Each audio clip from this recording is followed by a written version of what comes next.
কি বন্ধু, তুমি এই দুদিন এসছো পৃথিবীতে। তোমার এবার জন্ম সার্টিফিকেট হবে গো, সরকার থেকে করে দেবে। হ্যাঁ, তারপরে আবার আধার কার্ড হবে।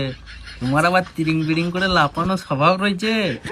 আধার কার্ড করার সময় এরকম তিরিং বিরিং করো না।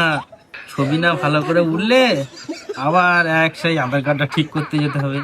আর আমার মাথা খারাপ, কারণ আমার নিজের আধার কার্ডটা এই 3বার ঠিক করতে হয়েছে। তোমার আবার রেশন কার্ড হবে, তোমাকে রেশন দেবে কন্ট্রোল থেকে।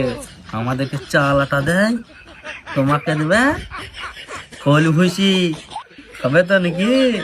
হ্যাঁ, এবার নিজের আধার কার্ড নাই ঠিক করে, নিজের জন্ম সার্টিফিকেট নাই। তোমার আবার জন্ম সার্টিফিকেট হবে গো। আরে এখন খুশি তো? হেসে দাও, হেসে দাও।